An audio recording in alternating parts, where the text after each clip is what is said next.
Cette attaque pose la question plus générale des atteintes liées aux religions. Vous y faisiez référence, Christian Flech. Fanny Wilscheider, vous allez nous aider à y voir plus clair.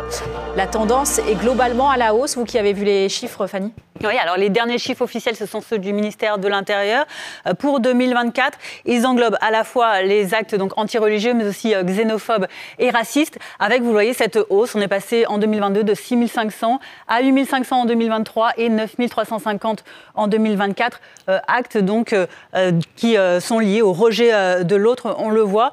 Hausse donc plus modérée ces 2 dernières années, mais hausse tout de même. On regarde maintenant dans le détail des religions qui sont principalement concernées. Vous le voyez, ce sont surtout les chrétiens, à plus de la moitié, qui sont menacés par ces atteintes, suivis ensuite par donc, des faits antisémites à quasiment un tiers, ou encore après des faits anti-musulmans pour 13%. Mais dans le détail, en ce qui concerne les atteintes aux personnes par opposition aux atteintes aux biens, eh bien, les faits anti-chrétiens ne concernent que, entre guillemets, 8% des personnes.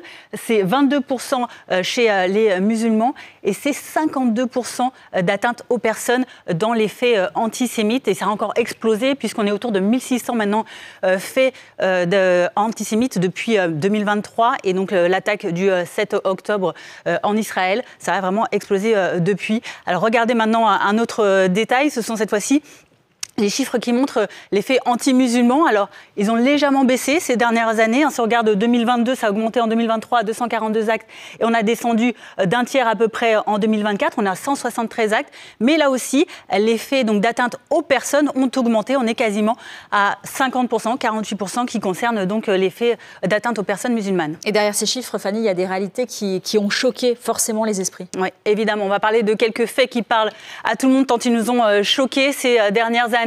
Très récemment, on parlait de cette attaque donc, du rabbin Aryeh Engelberg à Orléans, dont l'auteur, un mineur, vient d'être condamné il y a à peine 4 jours à 18 mois de prison ferme.